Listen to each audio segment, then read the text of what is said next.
será que o apocalipse está chegando? Para se prevenir do bug do ano 2000, a diretoria técnica realizou vários testes. Aquele falar que quando virasse o século, para 2000, que ia acabar o mundo. O bug do milênio... Era normal pra gente, é um jogo bom no Rio, a gente com 100 ônibus. A gente saiu com 299 ônibus. A gente tem alguma dúvida que a gente pode enfrentar o Real Madrid de igual para igual, por exemplo, no Morumbi? Quando o Corinthians vence, mais um favelado vence junto. Ficamos naquela coisa pesada. Todo poderoso Timão.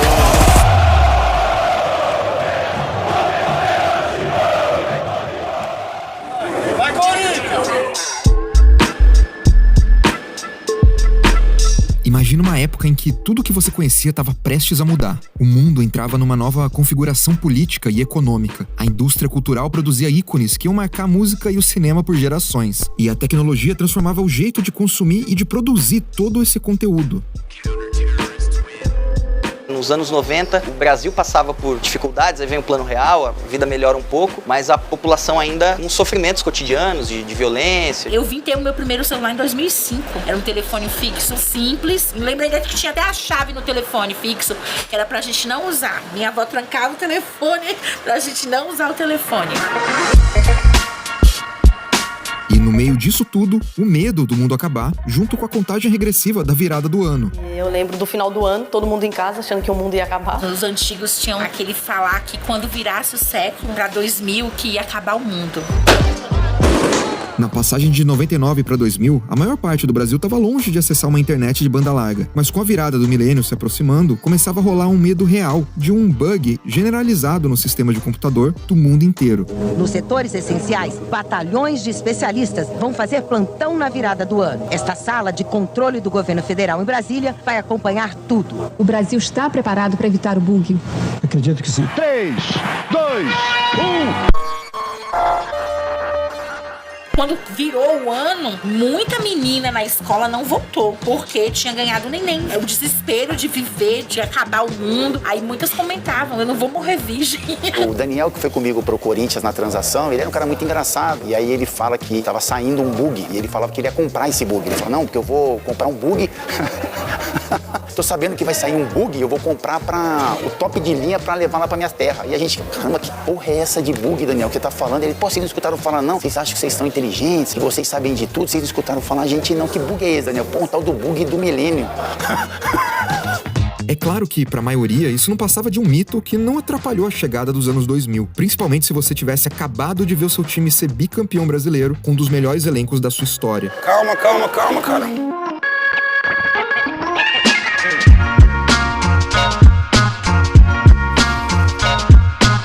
Particularmente, eu nunca acreditei nisso, né? E aqui também a gente não se preocupava com isso, não. No caso de 2000 mesmo, a gente tinha um timão, uma seleção, né? A gente tava, na verdade, voando, mano, de alegria e só curtindo, mano, aquela seleção que a gente tinha de 98, 99, 2000. Tava nem aí pra fim do mundo. Não, fim do mundo não. Fim do mundo viria assim, mano, se a gente não ganha aquele mundial. Aí, para nós, ia ser um fim do mundo.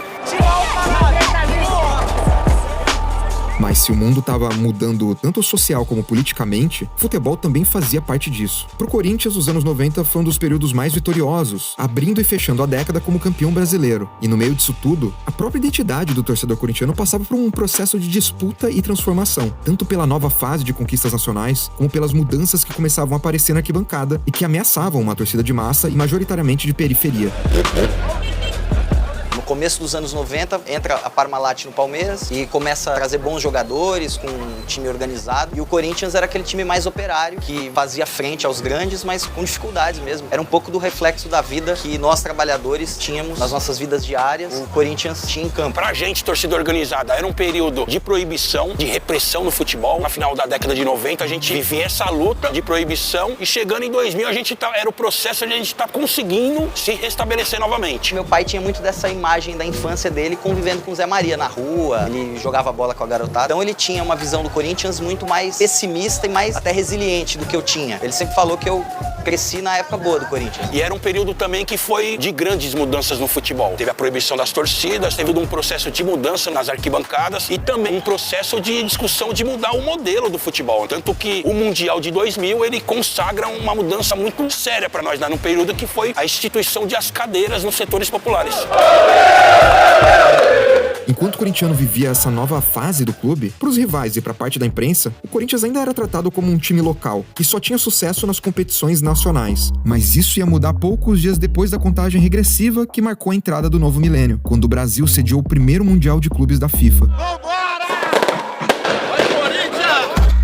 Pela primeira vez, o torneio contava com clubes dos 7 continentes, mas não dá pra entender o clima real da competição escutando só os corintianos que viveram aquilo. Por isso, o Pelé já viajou o mundo pra falar com 2 representantes dos principais adversários do Corinthians na fase de grupos. Mustafa Mustadiá, ex-jogador do Raja, que chegou a marcar contra o Real Madrid no torneio, e Henrique Ortego, jornalista espanhol que viajou num avião do Real Madrid e viu de perto como a equipe estava montada e motivada pra ganhar o Mundial.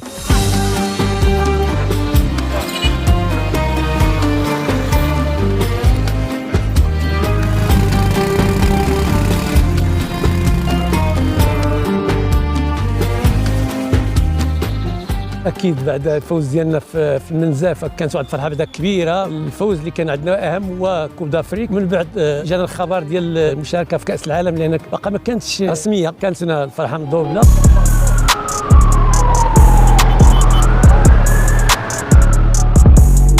Los periodistas españoles entonces viajábamos con los equipos. Era una forma de también de abaratar a los clubes el precio del avión. Manchester United lo que hizo fue renunciar a la FA Cup porque prefirió irse al Mundialito y dijo que no jugaba ese año la FA Cup, con lo que también en Inglaterra, en el Reino Unido, se montó mucha polémica porque era como renunciar a la primera competición que hubo en la historia del fútbol. Allí la FA Cup en Inglaterra es sagrada.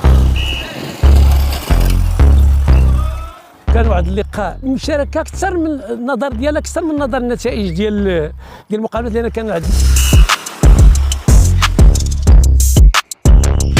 المقابله ديال كوريا كاس خصوصا اكبر واحد تقريبا في الدراري ديك الساعه كان عندي علاقه مع مدرب فتحي جمال كان ديما فين ما يتلاقى معايا في كيضحك معايا كي ناري ريم السوداء كحلتوها صراحه كنا متخوفين ما نكذبش عليك كنا متخوفين باقي ما عمرنا عشنا هذه الاجواء ديال تلعب في البرازيل والبرازيل.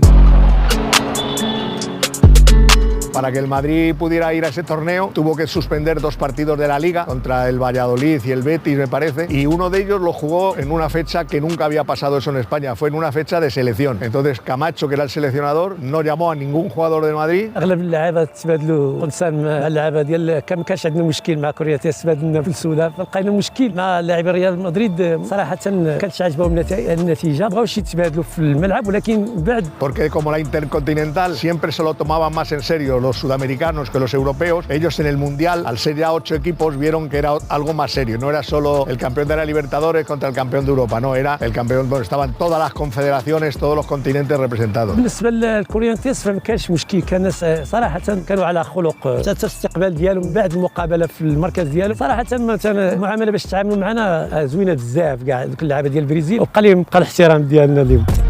Não foram só os clubes gringos que se sacrificaram. Com um time bicampeão brasileiro e que, para muito torcedor, encarnava a identidade corintiana dentro do campo, o Corinthians acabou emendando uma temporada na outra para poder disputar o torneio. Foi algo que mexeu até com o dia a dia, porque o Corinthians ele não teve férias. Eles vieram direto do Campeonato Brasileiro, então imagina o ano desgastante que é, direto para o Mundial. Então tinha um cansaço natural, físico, mental. Só que o objetivo era tão bem colocado que isso ficou em segundo plano. Ganhamos o primeiro jogo, era um Mundial, uma coisa nova ali, o mundo inteiro focado. No segundo já era contra o Real Madrid. Aí o Morumbi bombou, 55 mil pessoas. Pô, se alguém tem alguma dúvida que a gente vai ser campeão, a gente tem alguma dúvida que a gente pode enfrentar o Real Madrid de igual para igual, por exemplo, no Morumbi. Y el Madrid fue una desilusión, porque el Madrid pensaba que lo iba a ganar. Empatamos, aí vamos pro terceiro jogo, ganhamos. Meu, aí ficou uma loucura, mano. Vamos pra final contra o Vasco. Com a personalidade de outros, né, Marcelinho, Ricardinho, a capacidade do Dida, a liderança do Fred Rincon. Aí a torcida do Corinthians viaja até um processo cultural que a gente viaja muito e ficou uma loucura. Era normal pra gente, é um jogo bom no Rio, a gente com 100 ônibus. A gente saiu com 299 ônibus, só os Gaviões. Chegou numa hora da madrugada, ficou tão conturbado que a gente começou a liberar os ônibus aleatórios. Não importa o número do ônibus, tá com a passagem?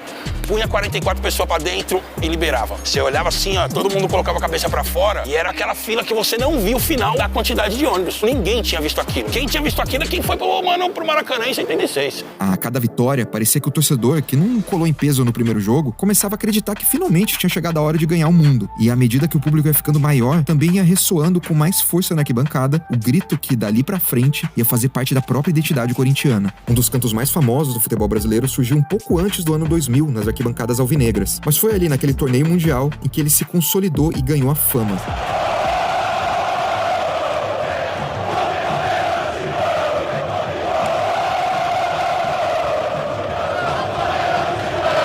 A música Todo Poderoso Timão, ela pode ser interpretada de várias maneiras. Por um lado, representa a força que aquele elenco tinha, então do final dos anos 90, vitorioso, já rodado, experiente. Todo Poderoso Timão, no sentido também da torcida mostrar força no Maracanã. Não, o Todo Poderoso Timão ali na arquibancada se iniciou de forma natural. A gente começou ali na bateria, a milhão, cantando diversas músicas. Quando entrou Todo Poderoso Timão, ela pegou de um jeito nos Gaviões, assim, a torcida do Corinthians inteira, e a gente ficou com ela. Tinha um ritmo esse canto no Maracanã. Quando o Corinthians precisava de apoio, essa voz tomava um pouco mais de força, era um canto um pouco mais alto, tinha uma entonação diferente. Quando a gente percebia que tinha que controlar um pouco mais o jogo, que a gente tinha que ficar um pouco mais com a bola, o Vasco estava pressionando, a entonação era mais abaixava o volume. Eu escutava da televisão, de assistir, na rua também, acho que era o canto mais assim que saía. Era aquele Todo Poderoso Timão, num ritmo mais, né? Aí quando ele precisava de mais, era Todo Poderoso Timão. Então isso foi durante todo o jogo, o subir e o descer do volume, e isso pra gente foi muito importante, cara. Ficamos naquela coisa pesada, Todo Poderoso Timão.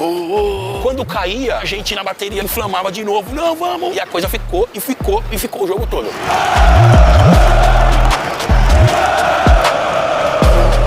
O todo-poderoso Timão não ficou só naquele jogo no Maracanã. Em pouco tempo ele virou uma autodeclaração corintiana. Mais um marco na história e na identidade do torcedor. Dessa vez deixando mais alto e claro do que nunca, que com o novo milênio era a vez dessa galera ganhar o mundo. Vai, caralho! Acho que a camisa é muito linda e trazer de volta a história, né? É muito emocionante. É uma honra vestir essa camisa. Saber que a gente foi campeão do mundo em 2000, 2012. É pra poucos. A favela tá ganhando o mundo, né, mano? Não chegou a ganhar ainda, tem muita coisa que nós temos que caminhar ainda pra todo mundo vencer junto. Mas acho que o Corinthians já faz uma parte muito importante, assim, de tá somando com isso. O futebol vem mudando, como eu falei, o perfil do torcedor, mas assim, pra gente, a torcida do Corinthians, você pode ver hoje como que é a pegada da torcida. A gente consegue manter a mesma pegada e pode vir um torcedor de outro perfil, mas lá dentro do estádio, a gente consegue trazer essa pessoa pra dentro da nossa mística. Aqui, o nosso jeito de torcer é assim. Porra, mano, essa energia aí é só o Corinthians que tem mesmo, a loucura do Corinthians que traz.